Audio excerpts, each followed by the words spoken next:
여러분 안녕하세요. 정말 오랜만입니다. 그런데 어찌하여 빠져나간 분 하나 없이 다들 머물러 계시는지 참 그저 감사할 따름입니다. 본론으로 들어가겠습니다. 이번 강의에서는요, 웹 브라우저 사용 흔적에 대해서 해보겠습니다. 이전 강의에서는 캐시 부분만 다뤘었죠. 그런데 이번 강의에서는 이 부분을 제외한 나머지 부분을 모두 살펴보겠습니다. 캐시를 먼저 다룬 것은 그만큼 중요하기 때문이었습니다. 시작하겠습니다. 먼저 다룰 웹 브라우저는 크롬, 엣지, 웨일, 파이어폭스, 오페라 브라우저입니다. 웹 브라우저 대부분이 그렇듯이 서버가 아닌 응용 프로그램에 넣어서 사용하는 비교적 가벼운 SQLite DB 관리 시스템을 데이터베이스로 사용하고 있습니다. 따라서 웹 브라우저의 흔적을 분석하는 것은 SQLite DB에서 필요한 내용을 지름문으로 가져오는 것입니다. 영상 한번 쓱 보시면 다 하실 수 있는 내용들이고 그다지 부담되는 내용은 없으니 편안한 마음으로 시청하시면 됩니다. 필요한 준비물은 DB다 보니 약간의 SQL 지름문과 이를 활용할 SQLite용 DB 브라우저가 필요합니다. SQLite용 DB 브라우저는 SQLite 브라우저 .org에서 내려받을 수 있습니다.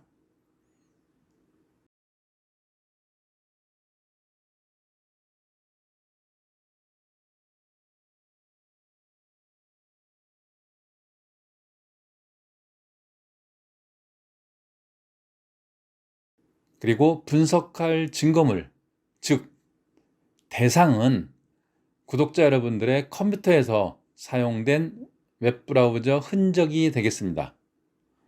절대 남이 사용한 흔적으로 하지 마시고 자신이 사용한 흔적을 보시기 바랍니다. 직업상 남의 흔적만 보는 저로서는 남의 흔적을 보는 것을 절대로 추천하지 않습니다. 엣지 브라우저부터 살펴보겠습니다. 포렌식에서 필요한 데이터가 저장된 경로는 사용자 디렉토리 아래에 앱 데이터, 로컬, 마이크로소프트, 엣지, 유저 데이터, 디폴트, 이 디폴트 디렉토리에 있습니다. 이곳에 저장되어 있는데요.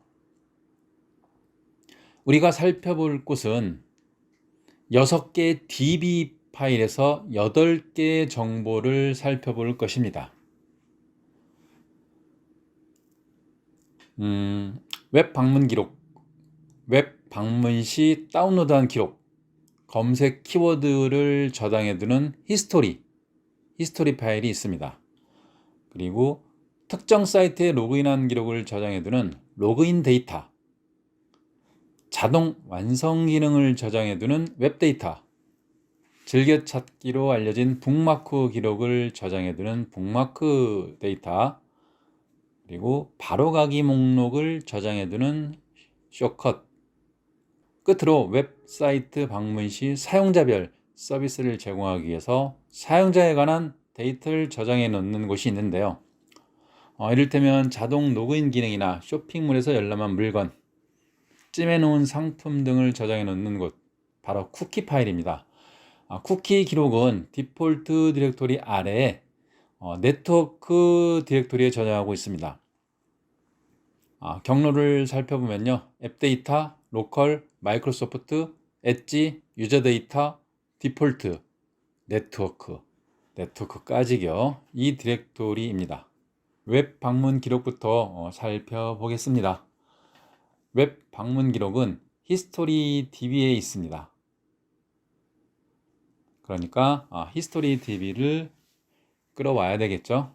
데이터베이스 열기, 사용자, 유저, 앱 데이터, 로컬, 마이크로소프트, 엣지, 유저 데이터, 디폴트. 안 나오는 것은 모든 파일로 변환해주고 이렇게 부릅니다.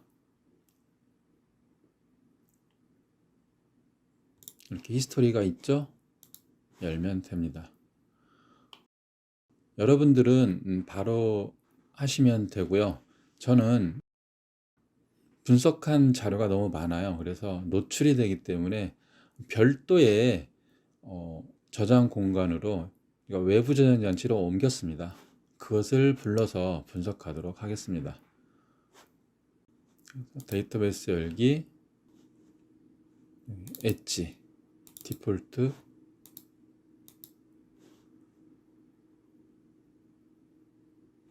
히스토리 있죠? 히스토리를 열었습니다. 히스토리는 URLs 여기에 있다고 그랬죠? URLs 테이블을 한번 확인해 보죠.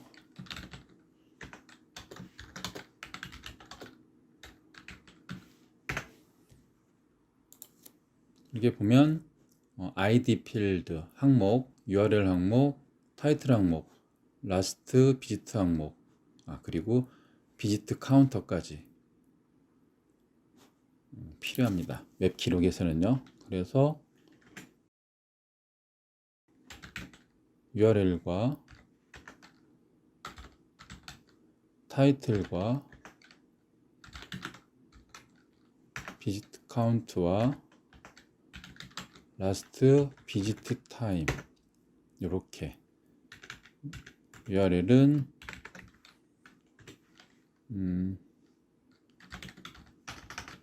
방문 소스가 되겠죠. 그리고 타이틀은 제목,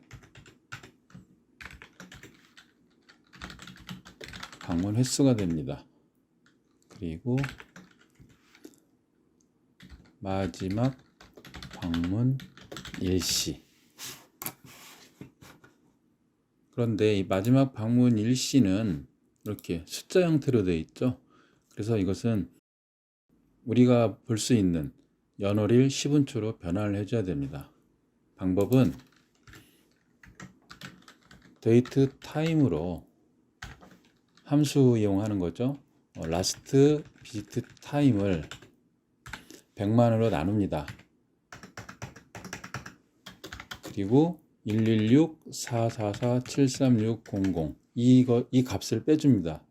이 값은 뭐냐면 1601년 1월 1일에서 1970년 1월 1일 사이의 값이에요.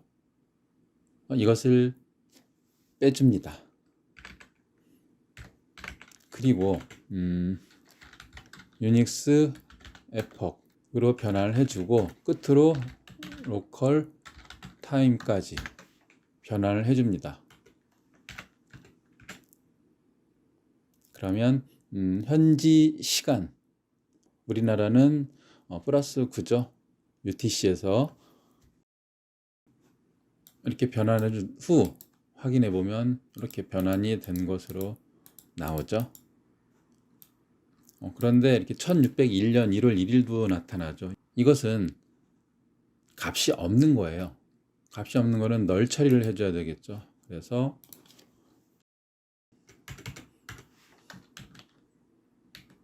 케이스문으로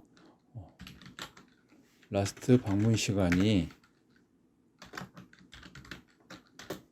0이면 그때는 널로 처리해라.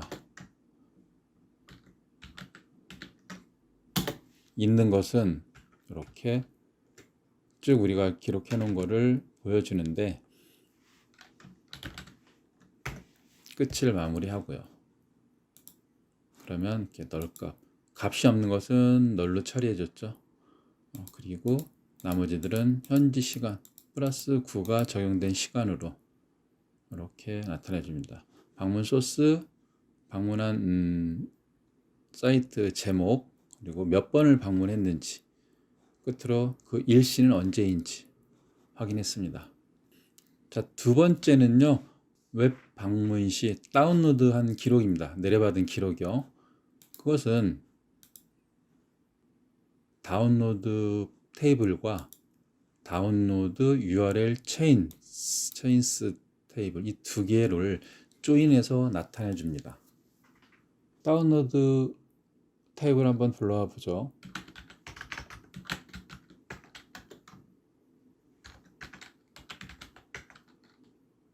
여기서 필요한 거는 ID, 나중에 조인할 때 사용을 하고요. 커런트 패스, 타겟 패스, 스타트 타임, 리시브드 바이트, 토탈 바이트, 스테이트, 엔드 타임, 라스트 타임 이렇게 필요합니다.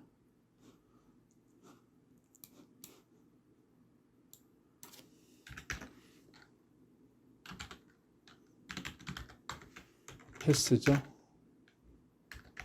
그리고 타겟 패스가 필요했고요. 스타트 타임이 필요했고요. 리시브드 바이트가 필요했고요.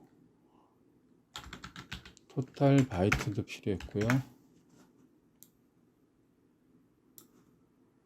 스테이트도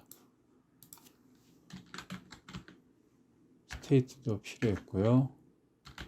엔드 타임도 필요했어요. 그리고 끝으로 라스트 비지트 타임이죠. 액세스 타임인가요? 여기에 필요했습니다. 이렇게 해서 나타났죠. 그런데 여기에서는 사이트 소스가 나타나지 않습니다. 그렇죠. 그래서 그 부분을 이제 조인 시켜줘야 되는데요. 그게 바로 여기 다운로드 URL 체인 여기 있습니다. URL이. 그래서 여기에 있는 다운로드 URL 체인 테이블에 있는 ID와 다운로드에 있는 ID를 조인을 시켜서 원하는 값을 익스포트 하면 됩니다. 그렇다면 여기에서 다운로드를 D로 하고 조인을 해줍니다. 다운로드 체인이었죠. 이것을 체인이니까 C로 해주고요. 조인을 하는데 D에 있는 아이디하고 C에 있는 아이들이 같을 때 조인을 해줍니다. 끝에 D에 있는 아이디와 혹시 모르니까 같은지 우리가 눈으로 확인해 봐야 되겠죠. C에 있는 아이디 이렇게. 그리고 여기에서 필요했던 게 URL이죠. URL은 제일 앞에 나와야 되니까 C에 있는 URL 이렇게 보여주고요. 나머지는 다 D로 해줘야 되겠죠. 다운로드는 D로 바꿔줬으니까요.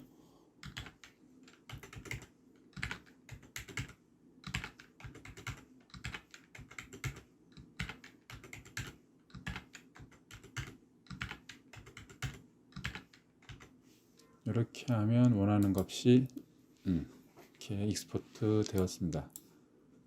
원하는 값이 보여집니다. URL, 커런트 패스, 타겟 패스, 스타트 타임, 리시브드 바이트. 이게 다운로드 받은 용량이에요. 토탈은 파일 크기, 원래 파일 크기이고 다운로드 수신받은 바이트 같죠? 그러니까 스테이트가 1인 거예요. 다운로드가 완료된 겁니다. 그리고 종료된 시간, 스타트 타임은 다운로드 시작 시간이고 엔드 타임은 다운로드 종료 시간, 라스트 액세스 타임은 마지막 액세스 시간인데요. 있는 것도 있고 없는 것도 있죠. 없는 것은 널 처리해야 되겠네요. 그리고 우리가 눈으로 확인해 봐야 된다고 그랬죠. 진짜 아이디, 서로의 아이디 값이 같은지 이렇게 같은 걸 조인 시켜줬죠. 그러면 이제 할 일이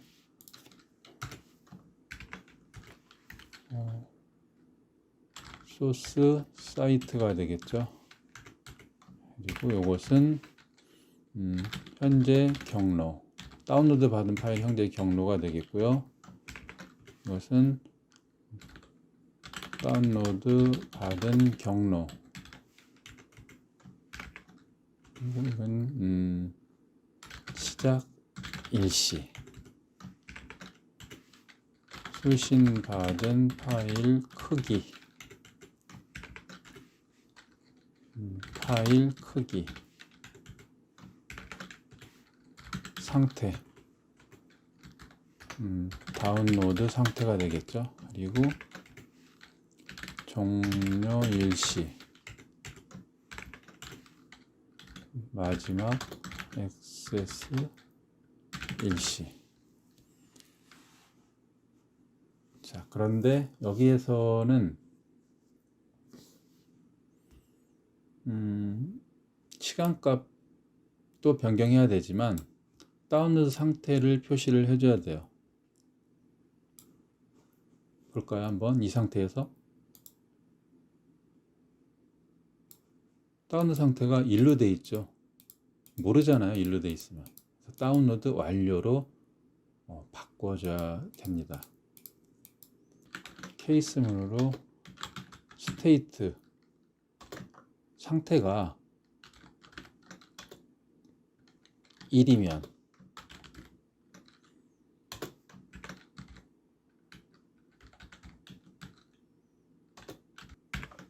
이렇게 다운로드 완료됐다고 표시를 해주고, 그 외에는 널로 처리를 해라 이렇게 해도 되겠죠. 아직 그 다음 값을 모르니까요. 그리고 끝내줍니다.